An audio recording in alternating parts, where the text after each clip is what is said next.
This is Quinn Curtis, and you're listening to the Joyful Living Podcast, where we are all about how to create lives that are infused with joy, that we're excited to wake up to, that are full of purpose and meaning, and really dialing in and seeing exactly what it takes to create that. So today we have a really special guest on. Her name is Laura Richer, and I'm so glad that she could join us. And Laura, just go ahead and maybe let's say hello, and then I'd love to properly introduce you. Hi, Quinn. Thank you so much for having me. I'm so excited to be on the show today. Oh my gosh, my pleasure. I think we're going to have such a cool conversation, just even gauging off of the little bits of connection that we were talking through before. You're in for a treat, everybody listening. This is going to be awesome. So let me tell you a little bit about Laura. She is a certified hypnotherapist, life coach, and Reiki practitioner. And she's the owner of Seattle Healing Hypnosis, Reiki, and Life Coaching in Seattle, Washington. She's originally from the Pacific Northwest and grew up in Mill Creek, Washington, just north of Seattle. Mm-hmm. I love Washington, can I just say, and the Seattle area, such a beautiful place. Not a bad place to live at all. The scenery is pretty nice. Oh, it's gorgeous. So gorgeous. She's received certifications from Southwest Institute of Healing Arts and Bastyr University. She's currently completing her master's degree in clinical mental health counseling at Antioch University. And her hypnotherapy and coaching practice over the last 7+ years is specialized in supporting clients in building confidence and self-worth so that they can attract the relationships they desire. Juicy stuff. We're going to be diving in there. So good. So then just in completion, Laura developed the Richer Love Program, which I love how you're using your name and your brand right there, based on her real-life dating experiences to help support women in avoiding the pitfalls that she experienced on her 5-year dating journey and help her clients find the relationship they want and deserve. Laura is the host of On the Verge Radio as well. Yeah. So we're so glad to have you here, Laura. Thank you so much for having me. I'm so excited to be here and talk about all these fun and interesting topics. Yes. I cannot even wait for us to be able to dive in about relationships. Specifically, that's going to be a major theme of our conversation today, and definitely a specialty of yours. So I'm excited to pick your brain on that and uncover some nuggets. So in the meantime, though, before we do that, I always love setting the stage by asking all of our guests this one question that I'm sure you've heard from hearing me interview others, but just to give us a little bit of an idea of what joy looks like for Laura Richer. Because the premise of this show is that joy and living a happy life is not a one-size-fits-all situation. It's different for all of us. And it's when we embrace that and we actually say, this is actually what makes me happy, or this is what is joy for me, that then our lives can really take off. And so give us a little bit of the behind the scenes of what does Laura's flavor of joyful living look like and feel like? So that idea resonates with me so much. And part of my story is that, up until I was about in my mid-30s, I really built a life based around what I thought I was supposed to be doing. I went to college and got a corporate job and got married and bought a house in the suburbs and did all of the things that I thought were the recipe for success. But it turned out that for me, that wasn't joyful living. So I had to kind of start over in my mid-30s, and I left my corporate job and I left my marriage, and I had to start rebuilding based on what would make me happy. And it was different than what I had thought it would be. So in terms of the kind of work I wanted to do, especially the corporate environment was not satisfying to me. I really have always been interested in the healing arts and more spiritual, metaphysical type practices. But I couldn't wrap my mind around how I could actually make money doing that. So a big part of claiming my joy was just really claiming that part of myself and saying, that what I want to do is help people and do healing work, and the money part will fall into place, but this is what will bring me joy. So having a career I love is joy for me. Being in really happy, thriving, life-giving relationships in both my friendships and my romantic relationship. I think those are the two big things for me that really bring me a lot of joy in my life. I love it so much. And I would actually love, you've kind of alluded quickly to your story, but I would love to hear a little bit more of just diving into that, like maybe even describing to us, like what was the turning point like, where you were like waking up to this realization that you had created a life that you thought you should have. Right. Everybody else said it would make you happy, and realizing it didn't, and then maybe take us through a little bit of what had to shift or what you had to do to make that happen. I mean, everything you're describing in just that 2-second nugget was like, get your big girl panties on, scary stuff, that a lot of us are really scared about facing. So I'd love to just, tell us a little bit more about your experience with that. So I was really scared of facing those things too, and really actively opted not to face them until I started having a lot of physical health issues. And then it just really became apparent to me that the way that I was living my life was literally making me sick. And that because I had gotten that uncomfortable, I was really ready to make some changes. But it didn't come easily to me in the beginning. I had a lot of fear, especially around leaving my marriage, leaving my corporate job. I felt, the golden handcuffs. It was very difficult to trade that in to do something I liked. And I worked in the insurance industry, which was not a good fit for me. So I had a deep level of discomfort with that. But it wasn't really until I started having some health issues that I realized that I have got to change my life. That for me, that was where the discomfort had become too great. Interesting. So then as you started to, I'm assuming, take some steps with your health. Yes. And that started to open up. Like, in fact, there's this gorgeous doctor that I cannot remember her name right now. It's driving me nuts. But I believe her book is called Mind Over Medicine. She talks about how anybody she's working with that's dealing with any kind of big, serious health problem, if you ask them seriously, like, what is making you sick in your life? Yeah. Every single one of us could actually identify and say, well, gosh, it's this relationship, or it's this job, or it's, whatever it is. And she said that usually, since that question isn't asked, then we stay sick or we just keep medicating it away. Instead of, if we make that change, our bodies get better, Exactly. And I think people usually know what that is too. So for me, I was starting to develop an autoimmune disease, as well as, which I thought it was interesting that my body was attacking itself. Because that's kind of what I was doing, was forcing myself to be in situations I didn't want to be in. And then I was developing some anxiety that was making it difficult for me to even if I wanted to continue what I was doing, I was in such resistance to that it was making it difficult to move forward. So at that point, I really saw that, I had to make some big changes, starting with my relationship. It was just not a healthy relationship. That was a hard thing to face because there were going to be a lot of people who were hurt and disappointed, including myself and my ex. And so, but that was where I started. I realized that relationship was not healthy for either of us, and that it was time to move forward. So I decided to move back to Seattle. I was living in Phoenix at the time. And Seattle is where I grew up, where I'm from. And so I decided to come back to Seattle and start over. And I didn't really know what that was going to look like. I had this very weird, and there was many times that I thought, you know what, I don't have to do this. I can just stay here. But there was this part of me that just felt like I had gotten on this train that I couldn't get off. Like I had to keep moving forward. And I had no idea what I was moving into. But I can't explain exactly in words what that was. It was just a strong sense that it was time to move in a different direction. So that's kind of how it all started. And then everything unfolded along the way, and it's all been very wonderful and exciting. So it's amazing to follow your bliss and go what you're really wanting to create, go for what you're really wanting to create in your life. But at the same time, it was terrifying every single way. I'm not going to deny that. Double-edged sword there for sure. Yeah.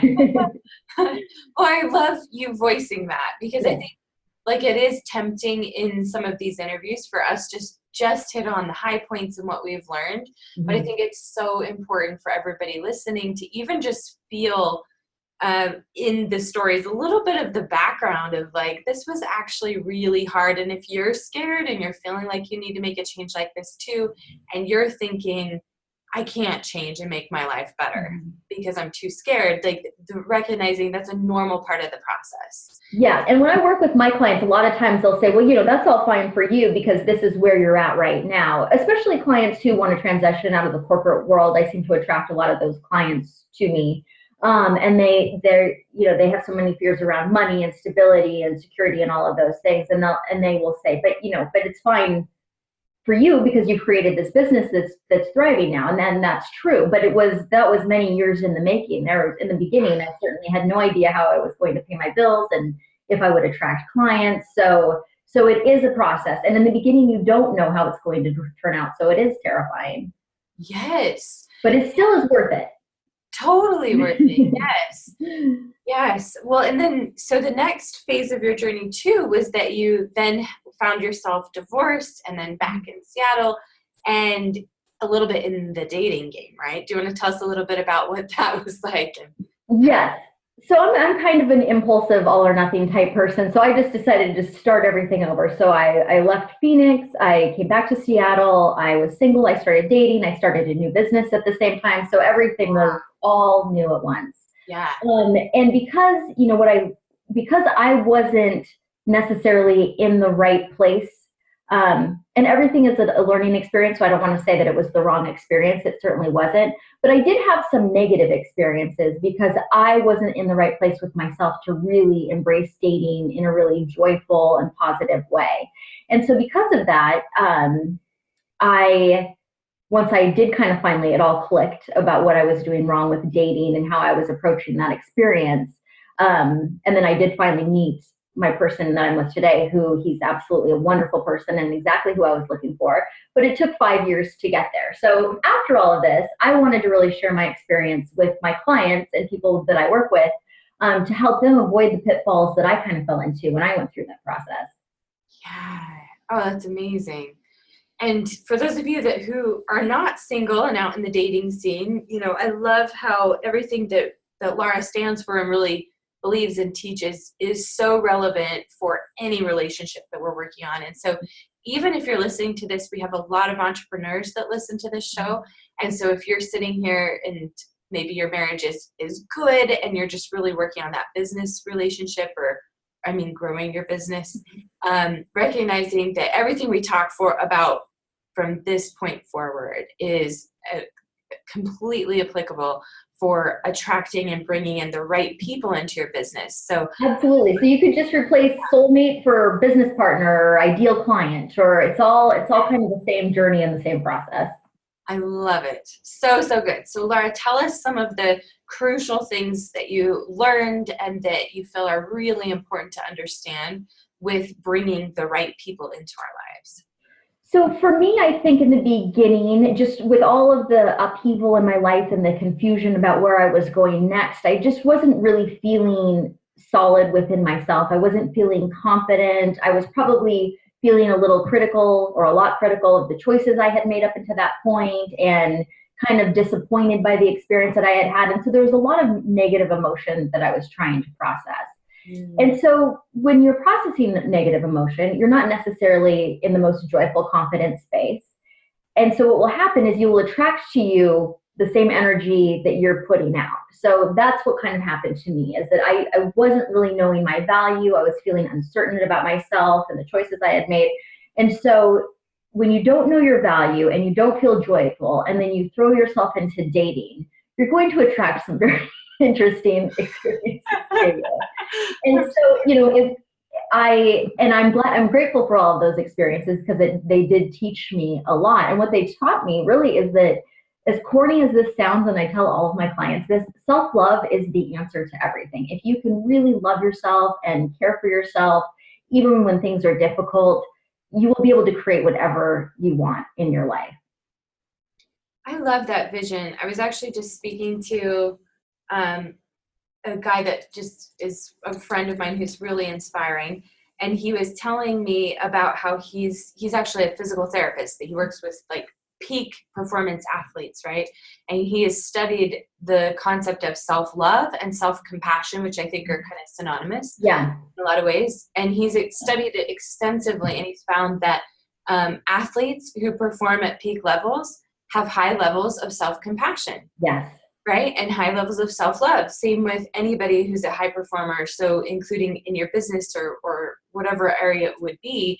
But he said you would think that it would be the opposite, that the people who are the hardest on themselves are the ones who are making, the biggest growth or are making the biggest difference. But it's completely false. Yep. Such a powerful realization. And it's so counterintuitive, because just like you said, you would think if I was really hard on myself, if I really criticized myself and beat myself up, then surely I would change and become what I wanted. But, our minds are always looking for proof that what we believe is true. And then we're creating those circumstances. So if I believe I'm not worth it, even though I might want to attract an amazing business partner or amazing soulmate or whatever it is, if I believe that I am not worth it or that those options aren't available to me, my mind is going to be looking for proof that that's true, that I'm not worth it or that those options aren't available. And so I won't be able to even see them when they're right in front of me because it doesn't line up with my belief system. Yeah. Yeah, and I gotta imagine, at what point in the 5 years was it where you started to figure some of this out? Because even once you figured it out, I'm sure it didn't just happen overnight that then you met Mr. Right. No, so I think that there was the realization that there was some work. I wanted to bypass experiencing anything negative from all the changes that were happening in my life. So I just tried to just throw myself into my new life. Yeah. And while that was beneficial in some ways it was just kind of, you have to go through the process of grieving when there's a big change in your life or when things don't work out the way that you're supposed to. And we don't really, unfortunately, get to bypass that. That's just waiting for us to experience it whenever we're ready. So I really had to embrace the fact that I had to go through that grieving process. And then after that, what I came to realize was in a lot of ways, I thought I wanted an amazing partner and I thought I wanted an amazing business, but I didn't really have a clear vision of what that meant to me. So crucial. So I think sometimes, we think I know exactly what I want, but when you sit down and you go, okay, what would my soulmate look like? What would our relationship be like? Or what would my perfect business be like? Sometimes there's a block there that we haven't really created that vision. So I think the next step for me after I did some of the work around, looking at my own toxic patterns and limiting beliefs and processing grief was to realize I don't even really know what I'm looking for. And I thought I had all this time, and here I am in my late 30s, and I'm still kind of unclear about what it is I want. So the next piece was to really take some time to create that vision and think about what is it that I'm trying to create in my life. And then relating that back to dating, the good thing about a bad date, while it might feel like an unpleasant experience, is that it gets you really clear on what you're looking for. Oh, I didn't like that. So now I know I want to go in a different direction. So that was another part of it too. So I say in my program, I can teach you in 3 months what it took me 5 years to learn. And I do have a 12-week program that I work with people and kind of break down the different steps. But it might not take 12 weeks. Everyone has their own time that they need to heal and go through a process. And it just takes the time that it's going to take. But I think for me, I was in resistance to a lot of things. And that if I had let go of that resistance and just allowed life to happen, it probably would have happened a lot faster, if that makes sense. Yeah. Yes. Or you would have been just even a lot happier. Or I could have enjoyed it. That was the other thing, is resisting what's happening. So both in my business and in my dating life, I would get into places where I'd get really stuck and I'd say, I don't like this. Something's happening that shouldn't be happening. I shouldn't be single at this age, or I shouldn't be struggling in my business at this point. And then I'd start to resist it. And in doing that, I would just dig my heels in, and it would cause whatever the situation was to last longer. If I could have been more open and just said, I am single right now. I don't know why, and maybe I don't even like this experience, but I'm going to embrace, what are the joys of being single? And actually, when I met someone was when I had really embraced being single, which I know is what everybody always says, where I was like, you know what, my life is pretty great. I have great friends. I love my work. I love my family. If somebody shows up, great. If they don't, I'm having an awesome time. That's, of course, when everything shifts. Although no one wants to hear that when they're stuck in a situation that they don't like. I was the first one to say, but no, it's not fair. It's not what I want. Nice. Yeah, I love that. I love that question that you just posed. I just want to re-emphasize that, of what are the joys of blank, whatever experience it is that we're struggling with. Yeah. I think that we all kind of have these core struggles in certain parts of our life, right? And in a large part of mine, the struggle has been financial. Mm-hmm. And so it was, every single time that struggle has showed up, it was so difficult to just be in that space of what are the joys of not having enough money, And you go into resistance, you're like, nothing, I hate it. Yeah. Exactly. But there always is. There always is something where you're like, you know what? It's kind of fun that, we can be in this creative space and we're still in a place where we're trying to figure things out, or we get an invitation to simplify more. Right. Like there's always a gift, Yep. always joy there. Yeah. Using that example, when I was starting my business and it was a struggle and I didn't know where clients were going to come from and I didn't know if I was going to make rent that month and all of those things that were happening, one of the joys from that experience that while I didn't enjoy it while I was in it, but I look at it very fondly now, is I was like ambitious during that time. I mean, I had a drive to make it work that I don't know if I would have had that if I was just really comfortable and knew I had a trust fund somewhere that I could lean on. And I really think that that's what helped me move forward in my business in a way that may not have been possible without that experience. Oh, I totally agree. There's been a lot of entrepreneurs that I've coached who things get really tight in their businesses and they think, I'm going to have to go get a job right now. Yeah. And I've actually encouraged them and said, yeah, go for it. If that's what you're doing, like, we'll do it.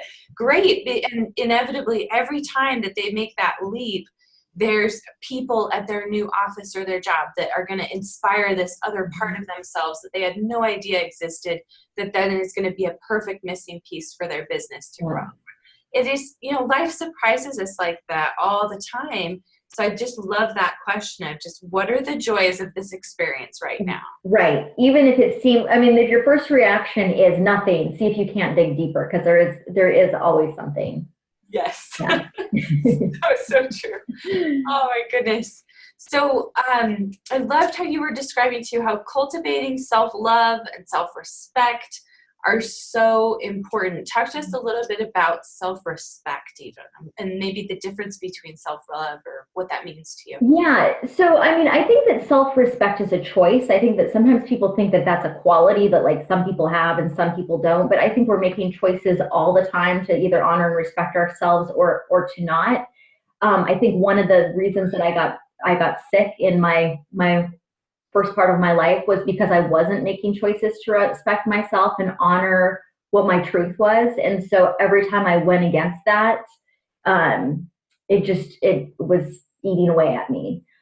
So if you're looking at it in dating, are you settling for treatment that is less than what you really want or a situation that doesn't really meet your standards or expectations? Same within business. Are you providing services at prices that just feel like you're giving yourself away or not honoring the value that you bring to that situation? And when you do that, you're not choosing to respect yourself. Oh my goodness. I don't mean to keep re-emphasizing. I just think there are so many good nuggets in what you're saying. I love how you're saying that this is something we're always choosing in support of or not, right? And I love your example of that there. So important. And what are your thoughts with how sometimes our beliefs affect all of this as well? Well, that's a self-love piece. Like if I don't love myself, if I don't believe that I'm worth it, and that's an interesting topic because when I talk to clients about that, that's a lot of the work that I do is helping clients build confidence and self-esteem because that's going to benefit you in any aspect of your life, whether it's romance, business, any type of relationship. Mm-hmm. So sometimes people will and I was someone who said this too earlier in my life, like, yeah, self-love, like what does that even really mean? Yeah. Well, when, like what you said about your physical therapist friend, are you honoring your truth? Are you compassionate towards yourself? Do you have an inner dialogue that's really mean that berates you every day? Or can you say, sweetie, it's okay. You're doing the best that you can. We'll do better tomorrow. So I think just looking at some of those things, like how do you treat yourself? Do you, treat your physical body poorly and drink too much and eat a bunch of garbage and not get enough sleep? Or do you care for yourself? I mean, I think all of those things are practicing self-love. But when you don't believe you're worthy of that, then your choices are just going to follow that. So if I don't believe I deserve a good relationship because I'm too old or too fat or too not smart enough or have too big of a career or whatever your belief system is, you're going to choose people that line up with that same belief system. So if you don't believe you're good enough, you're going to date somebody who reflects that back to you in some sort of way. And nobody goes out dating and goes, I just want to meet somebody who's a total jerk to me. I mean, obviously that's not what happens. But on an unconscious level, if you don't feel good and then you meet someone who thinks you're amazing, you're not going to like them because what they think doesn't line up with what you think. And so it will feel uncomfortable to you. Yeah. Ah, gosh, so cool. So I am just wondering if you have this same, maybe this is a belief actually that I Yes. need to let go of. In my perception at this moment, I feel like there are way too many amazing people who are struggling in these ways and who are just sitting around waiting for somebody to save them, waiting Mhm. for that Mr. Right to sweep them off their feet, waiting for that perfect client or that perfect opportunity. What are your thoughts on that? And I don't know, do you see that as well? Or No, I absolutely do. And that's a big part of the program that I do with the women that I work with in my dating program, as well as just building confidence and self-esteem, is that in order to change anything, the first thing, and this is a really hard pill to swallow, and I had a hard time when I was really struggling with my life to accept this, is that you are creating your life. So if things are difficult and not working out the way that you want them to, and of course there are circumstances that happen to us that we didn't expect, but at the same time we're choosing to how we respond to those circumstances. So yeah, part of it is just saying, what is your part in this situation? If you are having difficulty in your finances or your business or your relationships, what are you bringing to the table that is creating this result, and what can you do to shift that? And sometimes what you have to do to shift it are big things that people don't want to do, which is why sometimes it's easier to say, like, nope, I'm just a victim. I always end up on bad dates.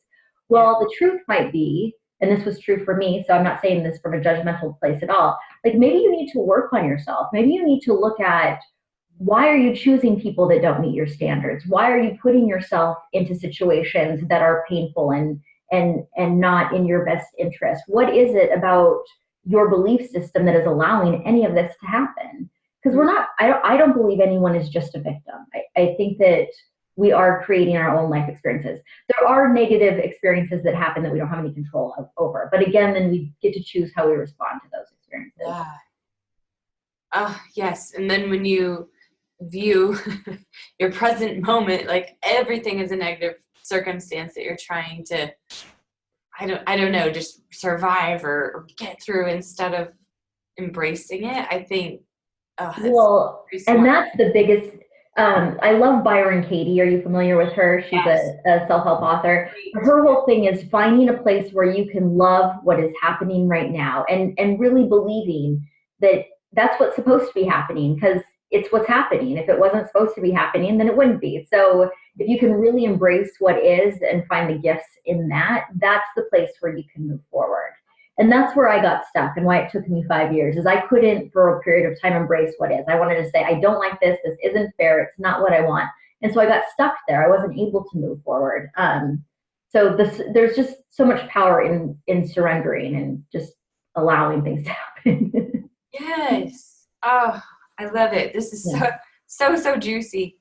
So tell us a little bit too. I know you work with lots of people and coach and help so many people who are struggling, especially with their dating life.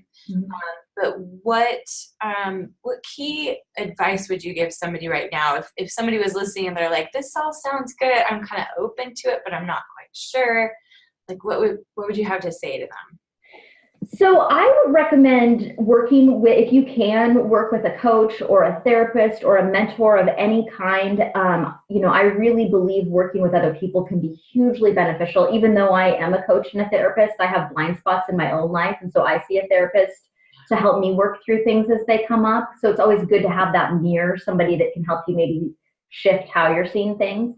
If that's not a possibility for you, then I would say YouTube has a wealth of information that you can start listening to various authors and podcasters and all kinds of people that can really kind of help open your mind to these different ideas. Um, for me, when I'm working with clients, and I get much more in depth, but I kind of have in dating, I have a 3-step process that I use. And the first part is really to identify what are your negative beliefs and your toxic patterns in your life, and own your part in it. How are you, you're the common denominator. So how are you creating these experiences? And then the second piece is to say, what do I even want to create in my life? Am I even clear about what my vision is? And find a way to get clear about that. And then the third piece is the action part, and it's putting yourself out there and doing it. So much goodness. I love it. And speaking of your program, wanted to just mention that you can go to richerlove.com, Yep. learn more about that. Is there any other Like maybe just give us a short synopsis of what that program looks like. I think you mentioned it was a 12-week experience. Yeah, so that program is specifically designed, like I said, based out of my own experience. It's for women who find themselves single at a point in their lives when they didn't expect to be single. So maybe they're divorced or out of a long-term relationship, or maybe they just haven't met that person yet and they thought they would have already. It's a 12-week program. It's online, so I can work with clients anywhere in the world, and it includes some online modules, hypnotherapy. I'm also a hypnotherapist, so I have 12 hypnotherapy guided visualizations included in the program, as well as some one-on-one work with me doing Zoom sessions.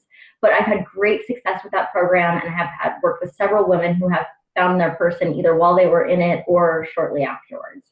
So even though sometimes this work seems kind of daunting and hard, when you really dig in, it's just about changing your mind about things. So it can happen a lot faster than you might even imagine. Oh my gosh, I love that. Is there any like success story in there that in particular that you could share a little bit more about?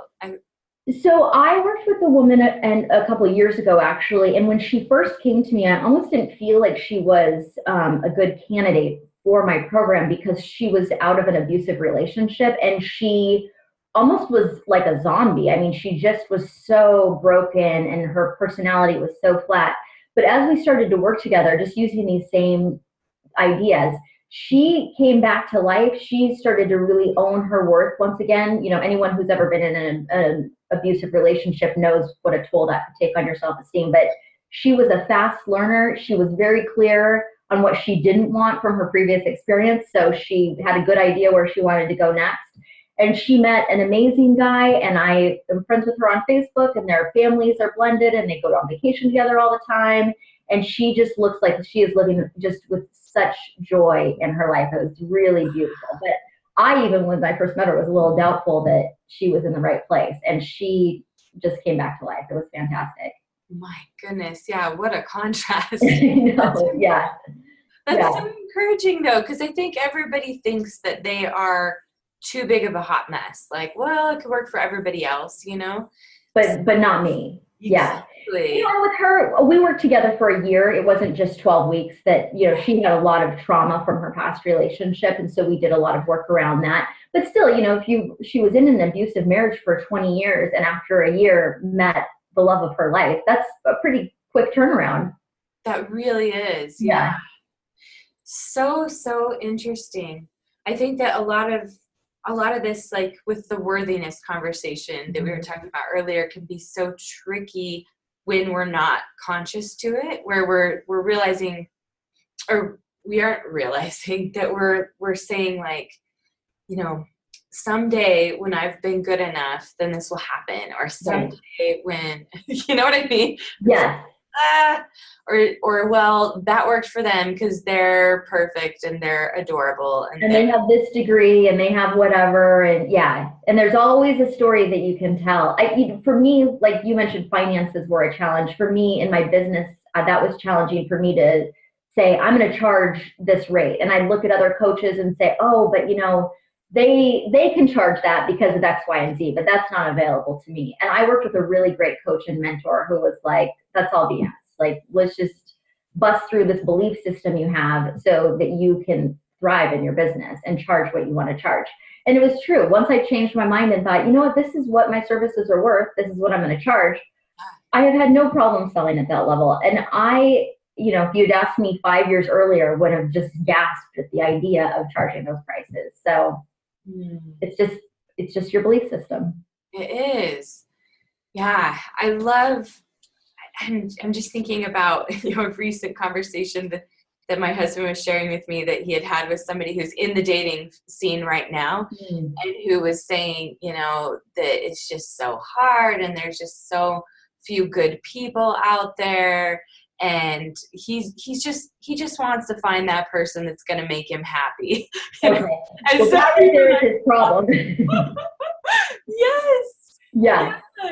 But this is not an uncommon thing. Like, this is kind of the normal rhetoric that you can hear around dating and just life, and you know what I mean? I'd love to hear your thoughts. I know you're just itching. Oh, well, and I mean, because I was him. And so, yes, when you're looking for someone else to make you happy, that's right. You need to be happy on your own first. Otherwise, you're not going to attract other happy people to you. So that's the first step. And then the second is that belief system. There's no good people out there. So I have told this story many times. I was seeing my therapist and I'm like, you know what? There's no one to date. There's no good guys. And she said, oh, really? In the in Seattle, the greater Seattle area, we have 4 million people. There's no one that you can date in this population. Like, nope. There's either party boys, that are, have a bunch of problems that you don't want that. And then there's like really techie guys that they're too hard to talk to. And she's like, well, yeah, for you, that's all there is.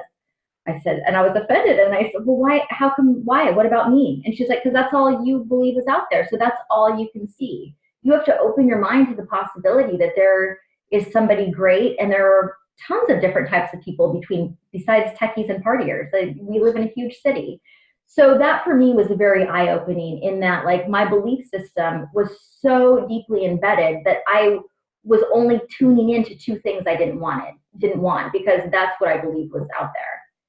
So what you just said about your husband's friend, those 2 things kept me from finding somebody. But when I changed my mind about that, it was like, oh wait, there's all kinds of different people. I just wasn't open to it because I was believing something untrue.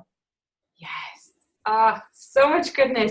I know you and I could talk through way longer about all these things because it's such juicy conversation and so needed, right? So meaningful, because I loved what you were describing before we got on about how when you have a more satisfying personal life, you're going to have a better business life, for those of you that are entrepreneurs. Absolutely. I saw that. It was when my personal life was chaotic, when I was first starting my business.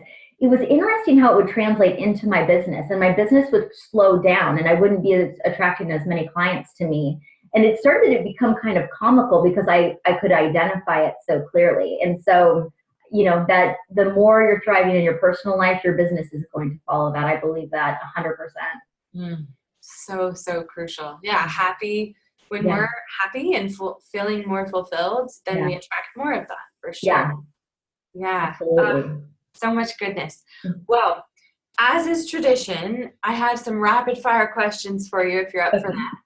And then I would love any kind of closing thoughts or sentiments that you'd like to share, anything you wish you could have shared and hadn't yet, so you can be kind of simmering on that too. Okay. Are you up for a rapid fire question? I am. Okay, beautiful. So this is kind of back to your joy again, which I always think this is so fascinating.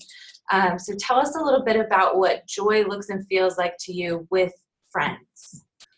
Having really great conversations with my friends. I love having girlfriends that we can just get into just this really interesting, juicy topics about life and love and business, and just having that kind of connection with somebody that I really trust. My best friend, we've been friends since the 4th grade. We talk on the phone every day, and that does bring me a lot of joy in my life. Oh, I love it. So good. Okay, joy in your family and marriage. I live with my boyfriend and my dog Banks, who is a Sheltie. And I see marriage. I'm so sorry. Partner, I should have said. Just so there's no surprises for him. He's not thrown off. And I think one of the things that brings me the most joy is the time that we spend together, going to the beach and going hiking and being outside, the 3 of us. And also watching our shows on the couch at night are probably some of my most joyful moments in my relationship. And also having that great connection with my partner, who's my best friend and somebody that I can talk to about anything. Love it. How about joy on your own, solo time? So I am kind of an introvert. I love my downtime. I love just being in my office, working on things for my business, or meditating in my chair and reading a book. I'm the kind of person that can be in the house for a week and not leave and be perfectly content with that. So I can get whatever I'm doing, I can enjoy it. Oh, cooking too is another thing. Oh, yes. So good. Yeah. And then joy with the divine and whatever flavor that looks like for you, just that bigger force. I think in all of the experiences I just described, I really can find the divine. But I think one of the times I feel the most connected is when I am by myself out in nature or by the water. I like astrology. I'm a Pisces, which is a water sign. I just feel really connected when I'm at the beach or by the water, and just taking in all the beauty of the Pacific Northwest. Mm. And there's so much. So There oh my goodness. Well, Laura, it's been such a joy to have you on. Thank you so much for having me. This has been such a great conversation. I've really enjoyed talking to you. Oh, good, good. Me too.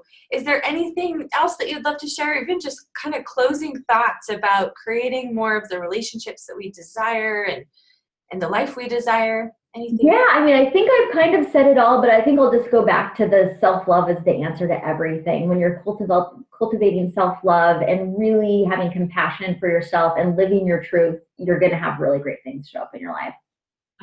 Love it. Thank you so much, Laura. Again, anybody, if you are excited, you want to learn more about Laura and get connected with her, go to richerlove.com. We'll have that link in the show notes as well.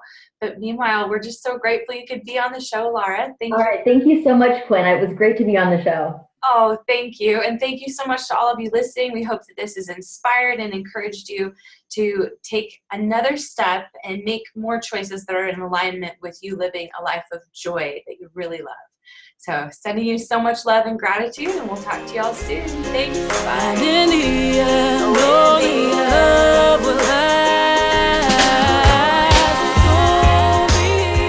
You've been listening to Joyful Living. If you haven't already done so, be sure to email me at quinn@joyfullivingmovement.com so I can send you our yummy Joyful Living welcome package filled with lots of awesomeness, including access to our private Joyful Living network.